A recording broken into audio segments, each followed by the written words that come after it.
in America where the poor and destitute could start afresh and where persecuted Protestants could find refuge.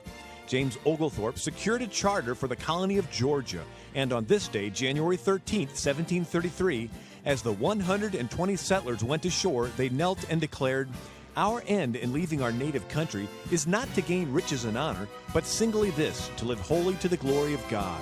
This has been an American Minute with Bill Federer. For a free transcript, call American Minute at 1-888-USA-WORD.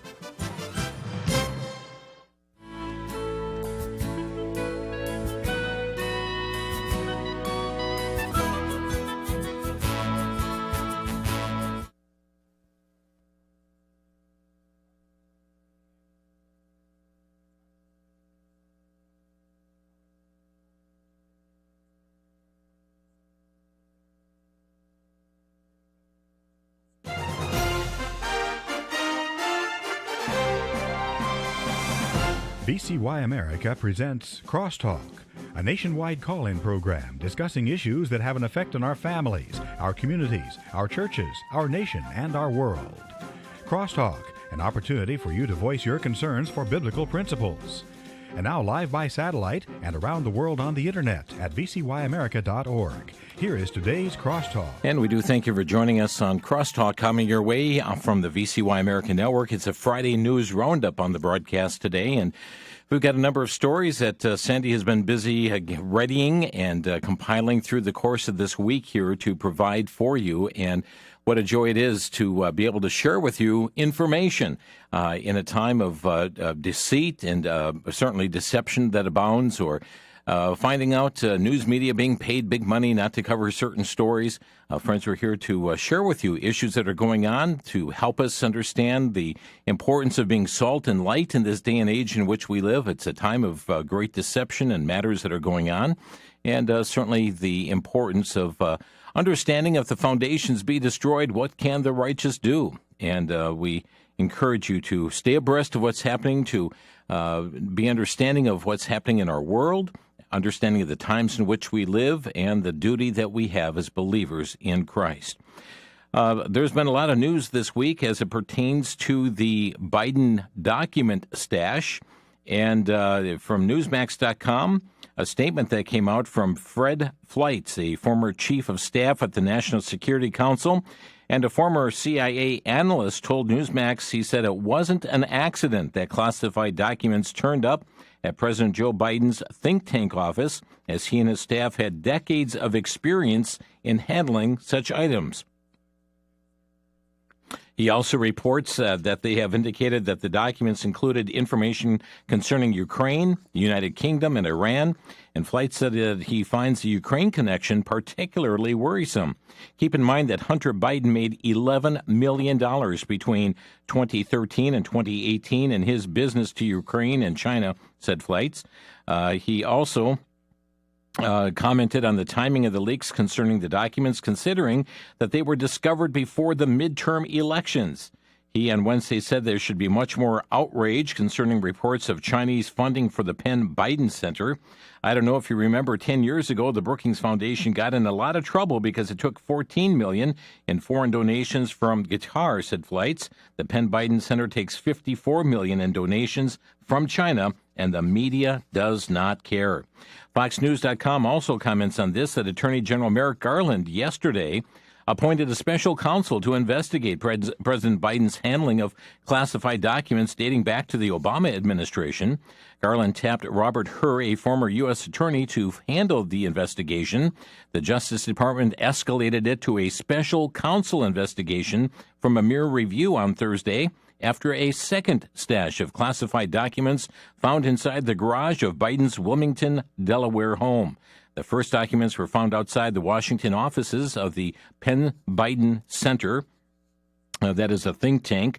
Her worked in the DOJ's the criminal division investigating counterterrorism, corporate fraud, and appellate matters. Garland said Her served as the U.S. attorney for the District of Maryland until he left office, the DOJ, that is, in 2021.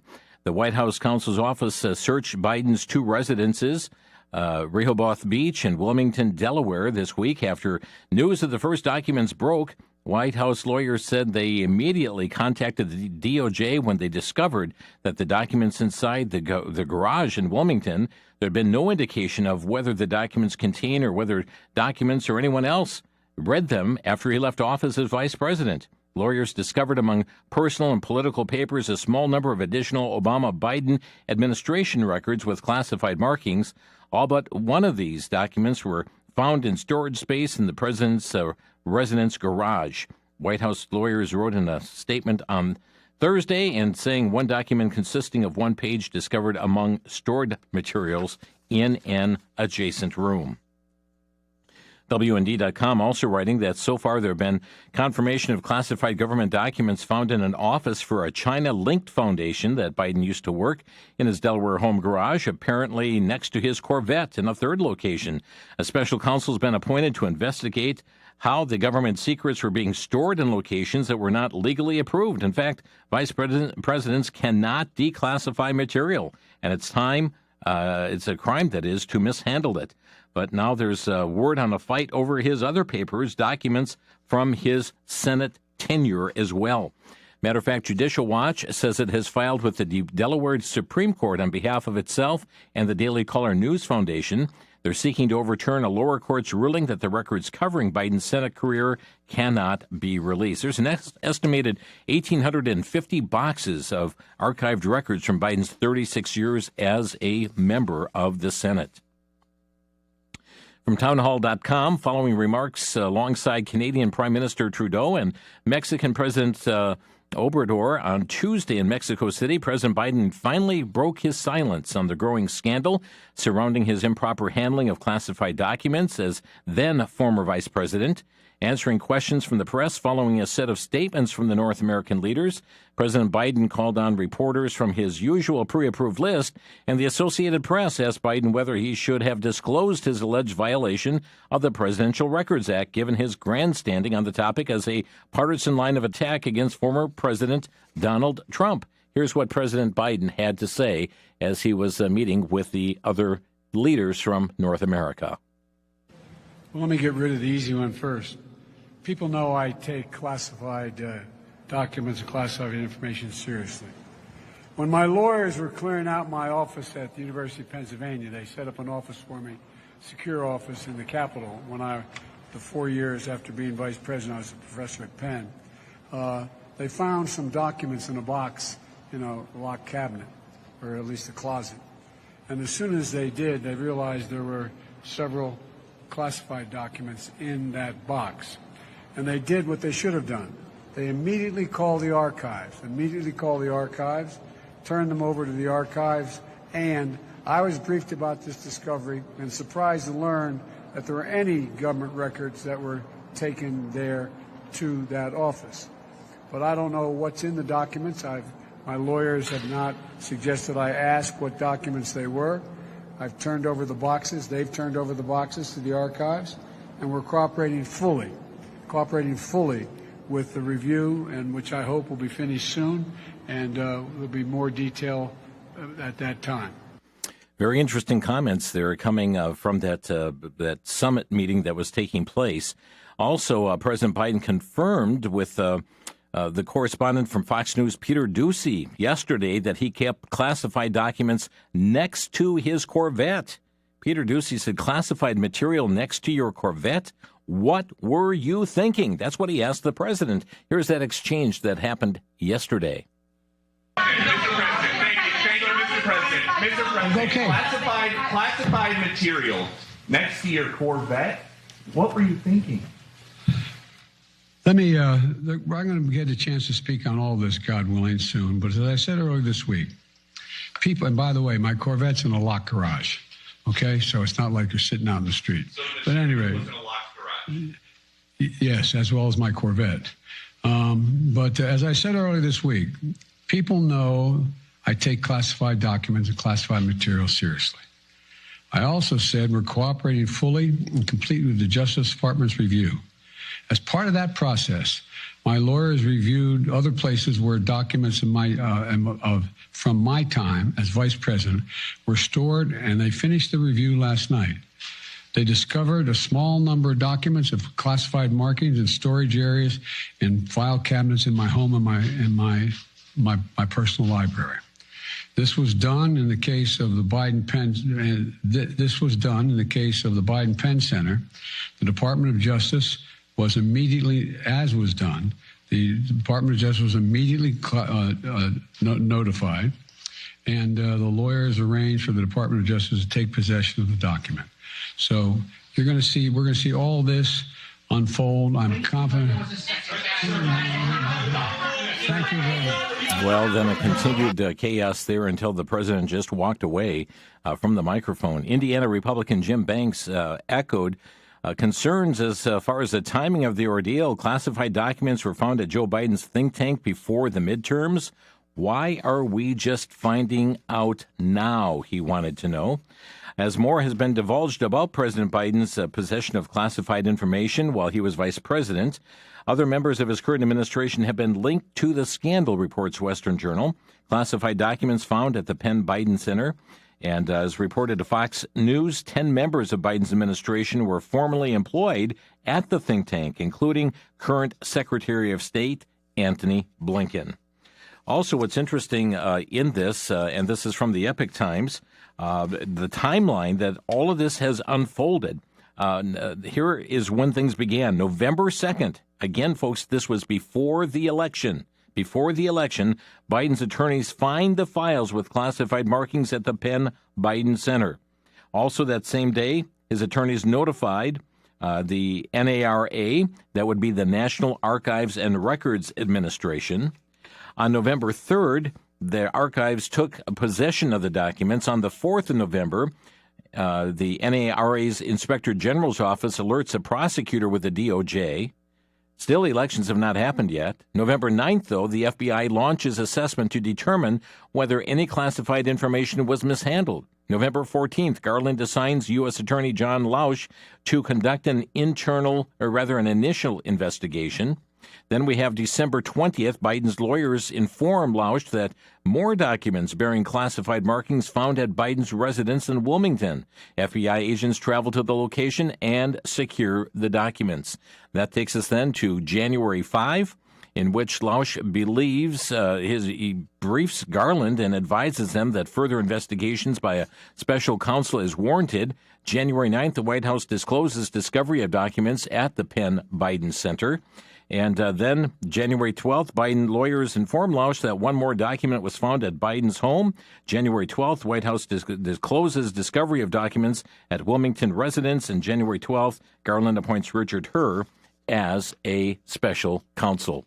All of this going on, friends, and where was the American public, having knowledge of all of this?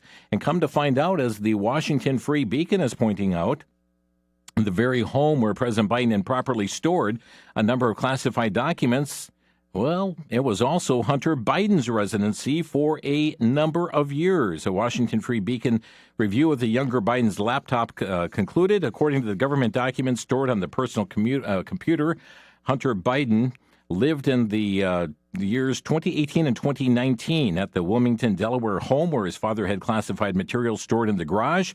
It's unclear precisely when the documents were put in the garage or when Hunter Biden began living in the residence, but in May of 2018, the president's son was issued a Delaware driver's license listing his father's home as the primary residence.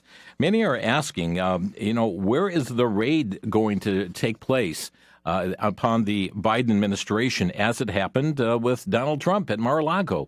And certainly there's going to be more information that's going to be coming forth from all of this as well. And so we'll continue to monitor what takes place with all of this. You're tuned to Crosstalk on the VCY America Network. And friends, we're going to be back in just 1 minute here with more news on our News Roundup Friday.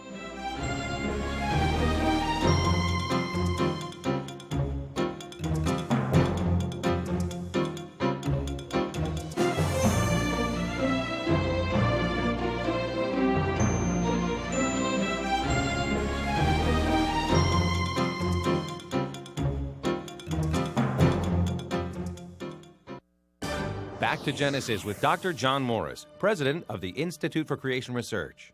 Dr. Morris, what caused the Ice Age? Chris, as near as we can tell, the Ice Age came after the flood, kind of an after effect of the flood caused by the flood itself. The primary cause of the Ice Age was that snow accumulated in vast quantities and did not melt, as it piled up and turned into ice and began to flow as glaciers. The real need for enhanced snowfall is more evaporation from the ocean waters, and this would have happened if the ocean waters were warmer. We see from Scripture that the fountains of the great deep brought up superheated waters from deep inside the earth. I suspect that the flood waters were significantly warmer than today.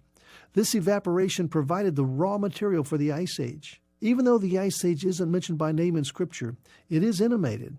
Even the Ice Age goes back to Genesis. To learn more about creation, get our free DVD called That's a Fact. Call us at 800-628-7640 and mention the promo code FACT.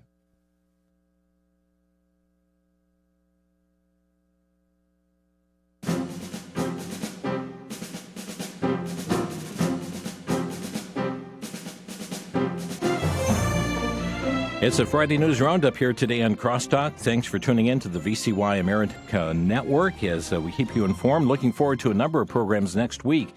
Here is Alex Newman scheduled to return on Crosstalk next week, as well as looking forward to having Dr. Erwin Lutzer with us on the broadcast. Pastor Jim Harden as well. His was the Buffalo Center, the pro-life center that was firebombed. He is going to be joining us as well next week, and we've got a lot of great programs and topics that are lined up.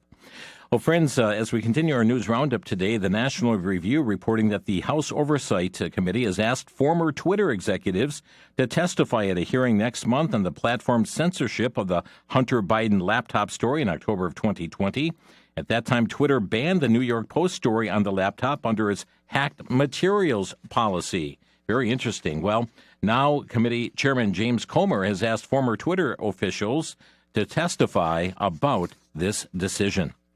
From the New American, in his acceptance speech just after midnight this past Saturday, newly elected Speaker of the House, Representative Kevin McCarthy, claimed that my ultimate responsibility is not to my party, my conference, or even our Congress. My responsibility is to our country. McCarthy stated we commit to stop wasteful Washington spending, to lower the price of groceries, and stop the rising national debt. We pledge to cut the regulatory burden, lower energy costs for families, and create good-paying jobs for workers by unleashing reliable, abundant, American-made energy. And then he got specific, saying that our first bill would be repeal funding for the 87,000 new IRS agents because the government should be here to help you and not go after you, he said. And then he went on to say we're going to pass bills to fix the nation's urgent challenges, from the wide-open southern border to America Last energy policies to woke indoctrination in our schools. He promised to create committees to pursue the truth. No more one-sided inquiries. The Daily Signal telling us that the new Republican-controlled House approved a sweeping rules package Monday night that could rein in the bureaucracy, control government spending, even put top lawmakers' leadership in jeopardy. It was passed 220 to 213. There was one of the aspects of the rule change is to a motion to vacate the chair. This has gained a lot of attention, allowing a single House member to make a motion to vacate the chair, meaning any member of the majority party could force a vote to remove the House Speaker. It actually restores a long-standing rule, however. Also, to control spending and taxing, it's going to require a separate House vote to increase the debt limit. McCarthy also agreed to allow House members to vote separately on spending bills for separate cabinet-level departments like agriculture and defense to avoid forcing members to take up or down votes on omnibus packages. And the House rules would also require a supermajority of the 435 lawmakers to pass an increase in the federal income tax rates. Well, let's see. Also, the new House rules call for a resolution to establish a special select subcommittee on the weaponization of the federal government in order to look into the politicizing of the FBI, the IRS, and other government agencies. Another one says tackling the swamp that reinstitutes the Holman Rule to rein in the federal bureaucracy. And how do you like this one? To review bills for 72 hours. It requires 72 hours of notice before voting on new legislation as a means to try and eliminate backroom deals. This would also give lawmakers time to read the legislation. Isn't that just a novel idea? So many bills came forth in which individuals would just get the bills and have to vote on them immediately. I mean, sometimes many hundreds of pages, thousands of pages. Well, as Just the News pointed out on Monday, indeed, the House of Representatives did pass legislation to repeal funding for 87,000 new IRS agents, and the lower chamber voted along party lines, 221 to 210. LifeNews.com tells us that the House of Representatives has voted in favor of forming a new subcommittee chaired by pro-life Representative Jim Jordan to investigate the weaponization of the FBI and the Department of Justice. The call for the new panel came as the FBI has arrested 24 pro-life advocates for peacefully protesting abortion while dragging its feet on over 250 cases of pro-abortion violence against pregnancy centers and churches. Congressman Jim Jordan looking to get to the bottom of this. Western Journal reporting that House Republicans have fired their first shot at the Biden administration, filing impeachment charges against Homeland Security Secretary Mayorkas. We have the impeachment process in two steps. First, the House must decide whether an official should be charged. Then a trial is conducted in the Senate on those charges. Given that the House has a GOP majority, the Senate has a Democratic majority. Conviction on the charges would require Senate Democrats to join forces with House Republicans. But this is the process that must be taken.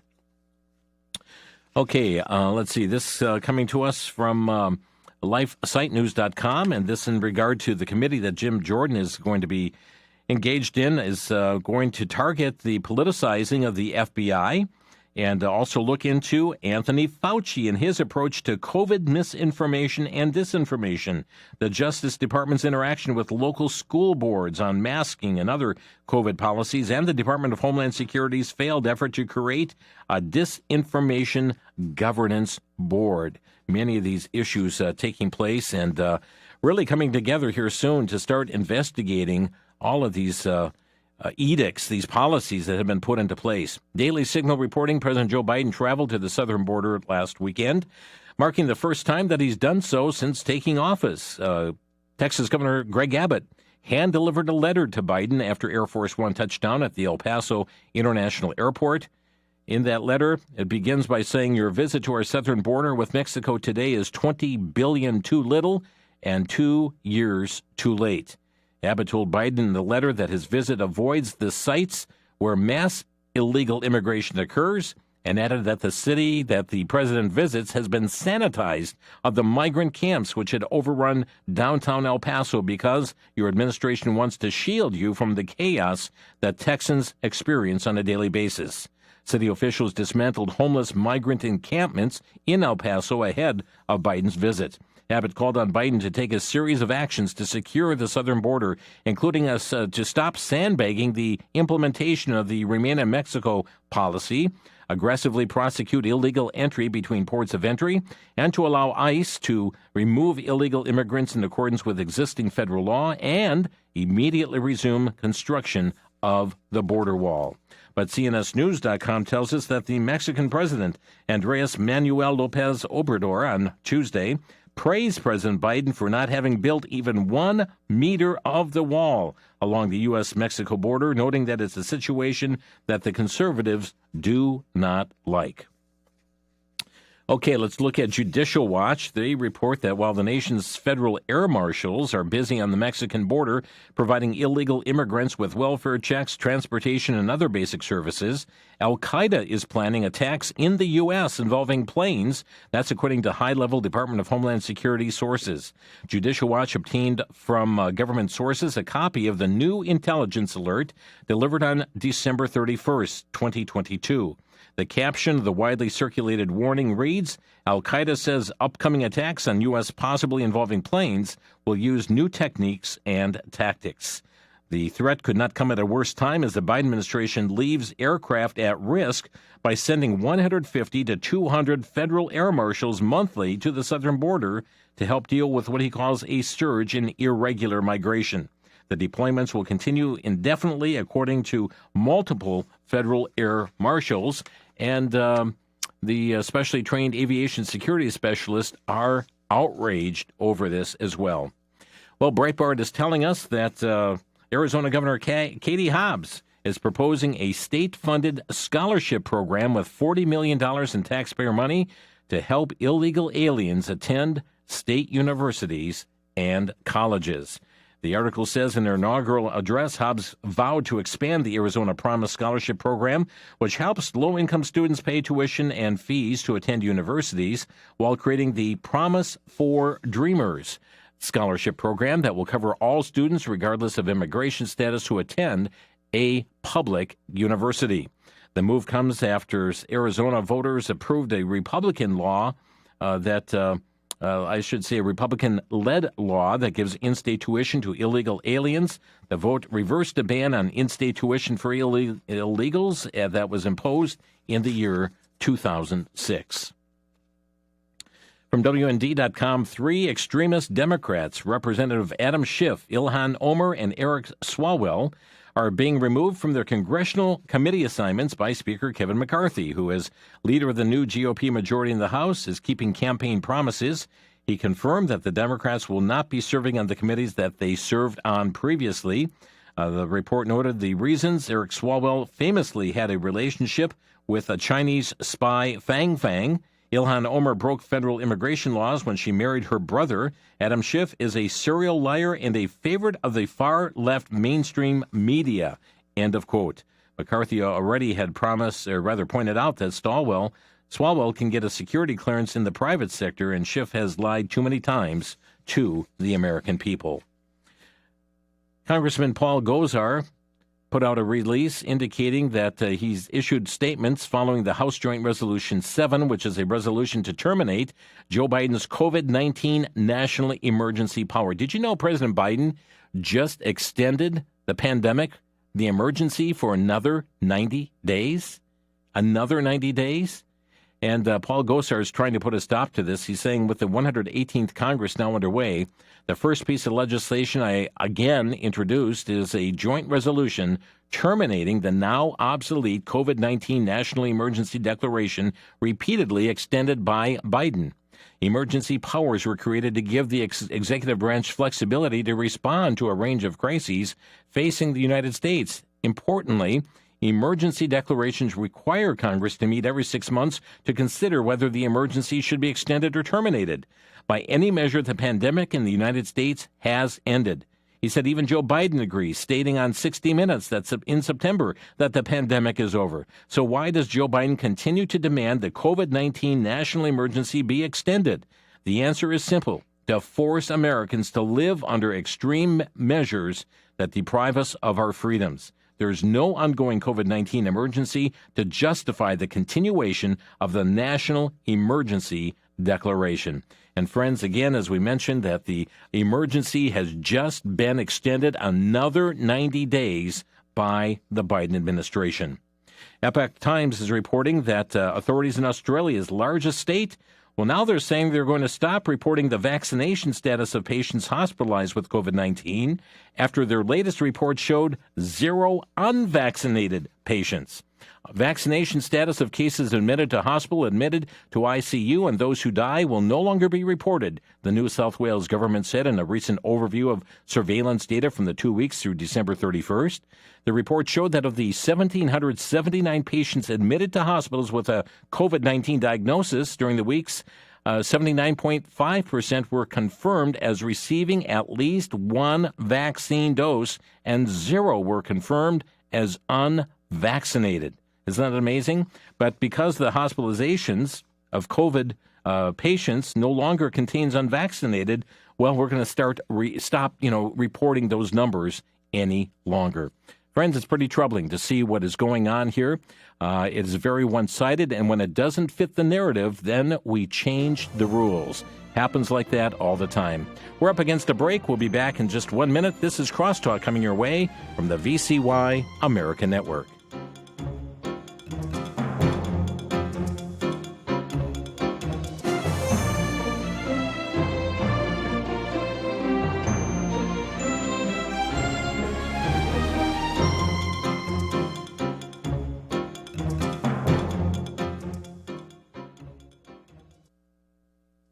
VCY invites you to obtain an audio recording of the Gospel according to John as narrated by Brad Canterbury.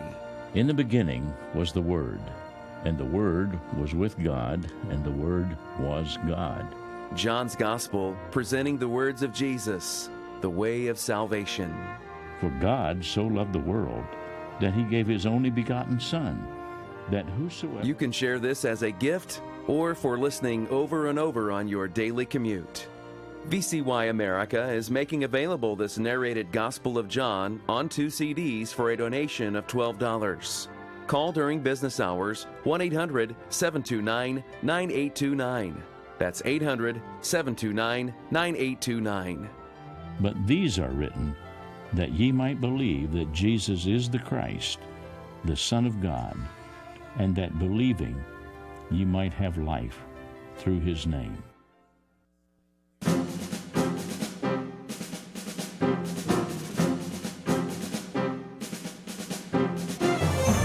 You're tuned to Crosstalk on VCY America. It's a Friday News Roundup today. Let me just get through a few more issues before we open up phone lines today on the broadcast. WesternJournal.com reporting that the Air Force Academy and its football team lost one of their own Monday following a medical emergency. Cadet Third Class Hunter Brown, an offensive lineman for the Falcons, was on his way to class from his dorm when he suddenly collapsed, according to Fox News. First responders made an attempt to revive the 21-year-old sophomore, but their efforts were unsuccessful. Friends, the grief that is happening all over this world and athletes that are just dropping to the ground. So many deaths are taking place, even entertainers and those involved in Hollywood and actresses and so forth. Shocking what is taking place. Also, we have from American Military News, a 20-year-old player on Colorado College's men's tennis team recently died in his sleep. The first of two college athletes unexpectedly die in the span of a week. This is an individual, Jack Madison, sophomore from Bexley, Ohio, died in his sleep while at home from college January 2nd, the college's athletic department announced. And then, of course, the Air Force Academy football player that suddenly died on his way to class on Monday. Tragedy after tragedy across this nation. CBN News is reporting that a key committee of the World Health Organization is moving ahead with plans to demand vaccine passports for global travel. The WHO's International Health Regulations Review Committee is meeting this week to finalize amendments, and Matt Staver mentioned that the other day, to its international health regulations, including the passports. The 76th World Health Assembly, scheduled to occur in May of 2023, and the IHRRC is pushing for the World Health Conference to institute a system of digital or paper global health vaccine passports, according to Liberty Counsel, a Christian religious rights law firm. The controversial passport proposal could be adopted by a simple majority of the 194 member nations. Matt Staver said America's sovereignty is not for sale. Digital health or vaccine passports, along with tracking and tracing apps, present a serious threat to freedom. Vaccine passports and tracking apps are about collecting data and control. COVID has been used to advance this dangerous threat to freedom, Staver said. From WND.com, colleges and universities that are faith-based are being warned by a former Department of Education official that the Joe Biden administration, which has pursued transgenderism and abortion as two of its primary agenda points, could be coming after them. The warning is from Bob Idle, the head of the Defense of Freedom Institute and a former senior counselor to the Secretary of Education. His concern was documented in a report at the Washington Examiner, which cited the federal bureaucracy's announcement that it will resist regulations issued under the Trump administration concerning accreditation, student loans, and more. The Biden administration has moved aggressively against Christians in several ways, trying to force doctors and nurses of faith, as well as faith-based institutions, to do the body-mutilating transgender surgeries as well as abortions. TheNewAmerican.com, canceling the Keystone XL pipeline cost the United States tens of thousands of jobs and billions of dollars in economic activity, the Biden administration belatedly confessed last month. According to Fox News, the Department of Energy released a paper in late December without any public announcement stating that the pipeline project would have created up to 59,000 jobs and would have had a positive economic impact of up to $9.6 billion. Unfortunately, President Joe Biden, bowing to radical environmental activists, canceled the project's permits on his first day in office, drawing criticism not just from Republicans, but also from labor union allies who did not appreciate his destruction, that is, of thousands of anticipated union jobs. The Daily Signal, reporting a letter signed by leaders of more than 40 pro-life organizations, has been sent to every Republican member of Congress urging action on 8 pro-life related bills. The letter from pro-life leaders sent Tuesday outlines 6 policy actions that Congress should take to move toward the letter calls the ultimate goal of every person being protected and welcomed in both life and law from conception. Passage of things like the Heartbeat Protection Act, the Born Alive Abortion Survivors Protection Act. Under this, children born alive after botched abortions would be required to receive the same medical attention as any other child. Also, Protecting Individuals with Down Syndrome Act, Save Moms and Babies Act, the No Taxpayer Funding for Abortion Act, Abortion Insurance Full Disclosure Act, Protecting Life and Taxpayers Act, and Conscience Protection Act as well. Doctors and other medical professionals who refuse to perform abortions would be given the legal authority to refuse to provide or assist with the procedure under the Conscience Protection Act. Okay, also from LifeSiteNews.com, we find that in one of the first acts of the new Congress, the Republican-led House tallied their votes Wednesday to pass 2 pro-life initiatives. One would secure legal protections for babies born alive after botched abortions. The other would articulate the House's condemnation of attacks on pregnancy centers. Lord willing, will be involved later on Tuesday next week on Crosstalk concerning those matters. Okay, then we also have the House approved a resolution to protect pregnancy centers. Nearly all the Democrats in the House voted against that. Again, Lord willing, on Tuesday we'll delve more into that issue. From LifeNews.com, Illinois Governor J.B. Pritzker called for a state constitutional amendment Monday that would make killing unborn babies for any reason up to birth a protected right. Speaking about plans for his second term, the Democrat governor insisted that creating a constitutional right to abortion is necessary to fight back against extremists. That's pro-life advocates who want to protect unborn babies' lives. The extremists still want to take a woman's right to choose, and I don't intend to let them. That's why, yet again, on women's rights, Illinois will lead, Pritzker said. From townhall.com, the Arkansas Governor Sarah Huckabee Sanders issued some sweeping executive orders on day number 1. Every day for the next 4 years, I will devote every ounce of my energy and every piece of my heart to making Arkansas the greatest state in America, so help me God, pledged Arkansas Governor Sarah Huckabee Sanders in the inaugural address just after being sworn in on Tuesday. She's the first woman to lead the state, now the youngest governor currently serving in the U.S., and after taking the oath, she was going to waste no time in implementing conservative principles. She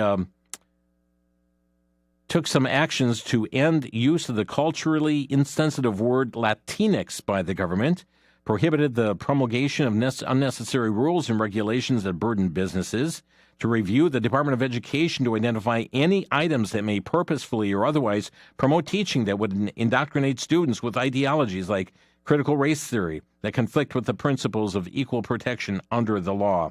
Also based upon individuals' color, creed, race, ethnicity, sex, age, marital status, family status, etc., and other actions that she is taking as new governor as well. And then also to protect state information and communications technology from the influence of adversarial foreign governments, including a prohibition on the installation of connection to use of TikTok on any state network or state-issued information or communications technology device. FoxNews.com reporting more than a dozen House Democrats this week proposed an amendment to the Constitution to allow 16-year-olds to vote in an apparent attempt to make it easier to enact left-leaning policies like gun control and pro-environment measures. Interesting indeed. Here from WND.com.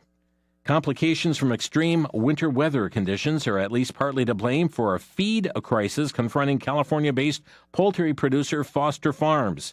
The shortage of feed, which is blamed on Union Pacific rail delivery failures, imperiled both chickens and cattle, the company said in a December 29th petition to the Service Transportation Board for Emergency Assistance.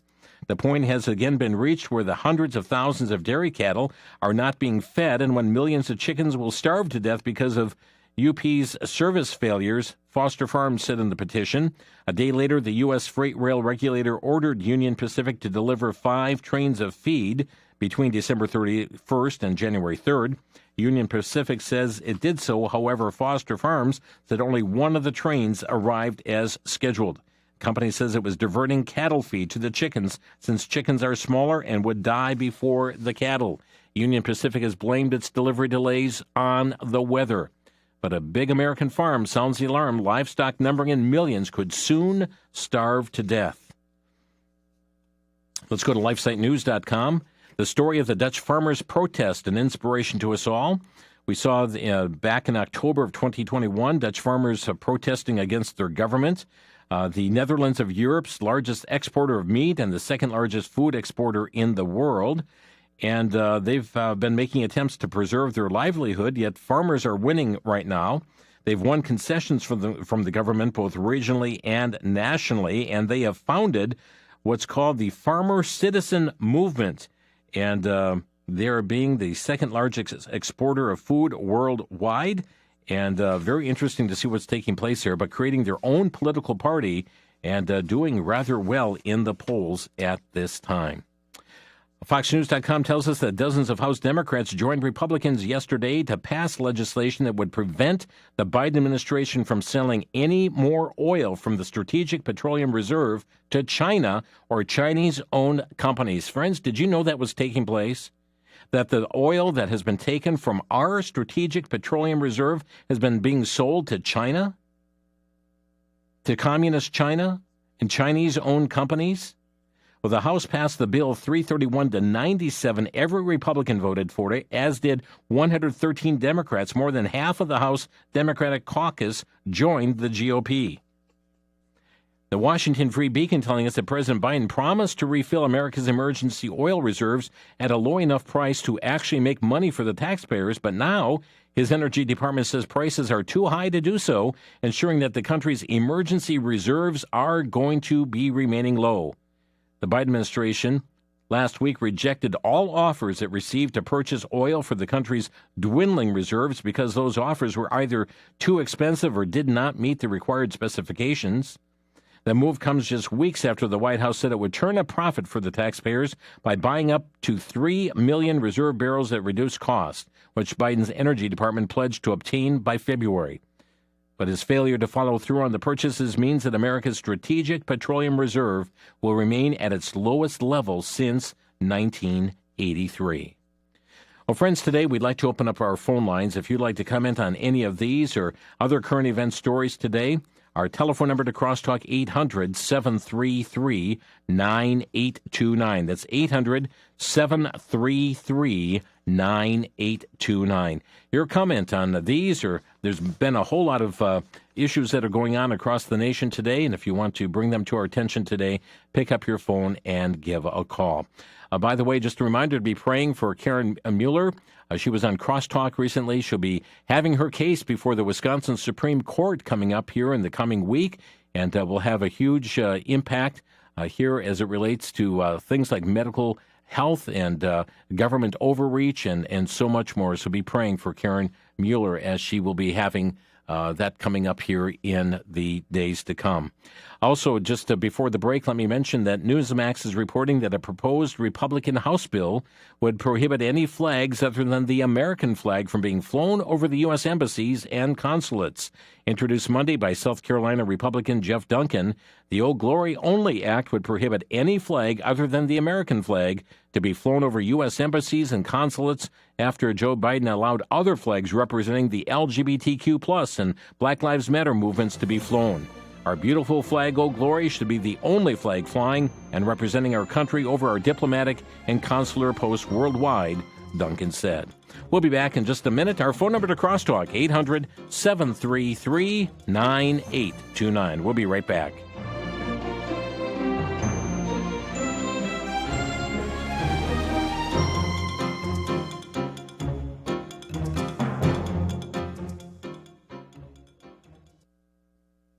For the Worldview Report, I'm Brandon House. Our website is worldviewreport.com. In 2006, Ben Gvir was stopped by police trying to do what? Make an animal sacrifice over Passover on the Temple Mount. That was 2006. In 2017, Ben Gvir, as an attorney, represented returning to the Mount activist who also wanted to perform a Passover sacrifice on the Temple Mount. Well, guess what? Ben Gvir is now in charge of the police on the Temple Mount. Yes, he's in the Benjamin Netanyahu government. Folks, this is getting very interesting. And a group of people are now asking his permission to have an animal sacrifice this coming April on the Temple Mount. He's already tried doing it himself back in 2006, represented a group in 2017. What do you think he'll say? It fits in with Bible prophecy. As the nation of Israel is said, according to the book of Daniel, we'll go back to animal sacrifice. Stay tuned.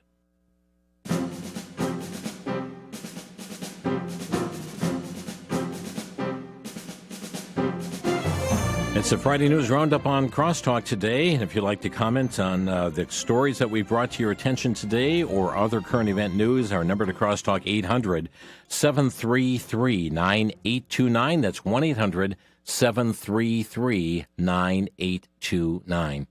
Let's begin with CJ calling in from Florida. Hi, CJ, you're on the air.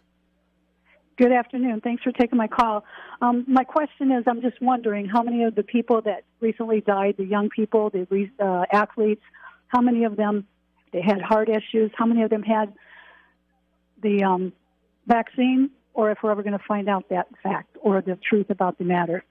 Yeah, and that's it. Thanks so much. Thank you. And yeah, that's a question many have. How will we find out that information? We're finding that there is a cardiac arrests that are happening or the cardiac activities taking place that are causing this phenomena to happen.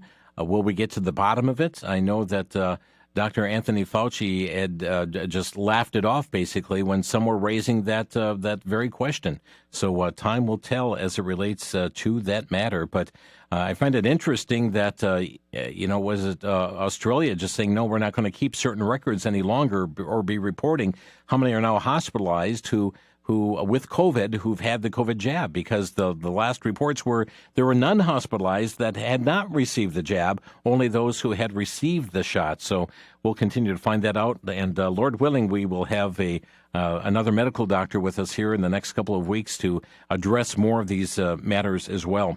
The Daily Signal is reporting that along party lines, lawmakers overwhelmingly voted Tuesday in favor of creating a new select committee that's going to be focusing on investigating and countering the threat of the Chinese Communist Party. The resolution aimed at creating the Select Committee on the strategic competitive competition between the United States and the Chinese Communist Party, also known as the Select Committee on China, passed 365 to 65. Very interesting indeed. It's time to push back against the Chinese Communist Party's aggression in bipartisan fashion, and today's overwhelming bipartisan vote to create the Select Committee on the CCP, an important first step that in that direction, said Mike Gallagher, congressman from Wisconsin. Interesting indeed. Governor Kristi Noem of the state of South Dakota is slamming the January 6th committee for publishing nearly 2,000 Social Security numbers, including her own.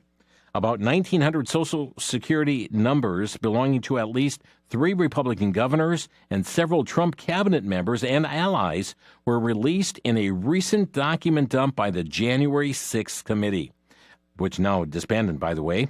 According to the Washington Post, which first broke the story, the Social Security numbers were buried in a massive cache on a spreadsheet of the White House visitor logs for a day in December 2020. The spreadsheet was taken down as an updated version, then put up with the Social Security numbers that were redacted. The GPO did not apparently notify anyone whose Social Security numbers were leaked. But among those who have suffered apparent release of their Social Security numbers are Governors Greg Abbott of Texas, Henry McMasters of South Carolina, and also Kristi Noem of South Dakota. Social Security numbers for the Trump-era Health and Human Services Secretary Alex Azar and Housing and Urban Development Secretary Ben Carson were also apparently published. This is an interesting story as well, coming from American Greatness, and that is Ruby Freeman, the notorious election worker who was caught on surveillance video engaging in highly suspicious activity during the 2020 elections in Atlanta, Georgia, was awarded the Presidential Citizens Medal at the White House during a White House ceremony recognizing the second anniversary of the January 6th riot. Biden honored Freeman, her supervisor daughter Shay Moss, that is, and 10 other individuals. They were seen on the surveillance video pulling boxes filled with ballots out from under a table at a State Farm arena after supervisors had told poll workers that they had quit for the night. So what do? You get a special presidential award. Western Journal reporting that the Department of Homeland Security is leaving many of its facilities and networks vulnerable to outside threats. In a December report, the department's Office of the Inspector General raised the alarm about personal identity verification cards that remain in the hands of former DHS employees. Tens of thousands of these cards have gone without deactivation after their holders left DHS, according to The Intercept. The cards allow staff to enter sensitive, secure facilities and to access internal data networks, the publication had reported. We have from the Daily Caller News Foundation, a subsidiary of the Chinese state-run energy firm, signed a deal to extract oil in the Taliban-run Islamic Emirate of Afghanistan. This is Petroleum and Gas, a subsidiary of the state-run Chinese National Petroleum Corporation, will invest up to $150 million annually. That will increase to $554 million in 3 years to pump in the Amu River oil basin. That's according to a statement released by the Taliban government. Okay, also, let me just mention here, Governor Ron DeSantis is putting the kibosh on Chinese investors purchasing property in Florida. On Tuesday, Governor DeSantis gave the first news conference of his second gubernatorial term, addressing the importance of protecting Florida, outlining the state's plans for environmental conservation. Interesting indeed, trying to protect the citizens of the state of Florida. We're going to have one last caller in here today. This is Chad calling in from Ohio. Hi, Chad. You're on the air. Hi. Yeah. Thanks for taking my call. I just had a quick comment. Doesn't it seem like we keep finding proof on all these matters, and the aggravating part is nothing ever seems to come out of it? I mean, why is that we have proof, the Hunter laptop and the classified documents that Biden now, but I just about bet that nothing will ever come out of it. And why is that? I mean, I think we know why that is, but isn't that just funny? Yeah, it is very ironic how quickly it is to jump after any sign of anybody on the right side of the aisle, so to speak, but exactly. very silent otherwise. And you're exactly right. There is a double standard that's taking place here. That double standard not only coming from government agencies like from the FBI and the DOJ's office, but also coming from news media and other entities as well. We're out of time. Thank you, Chad, for the call.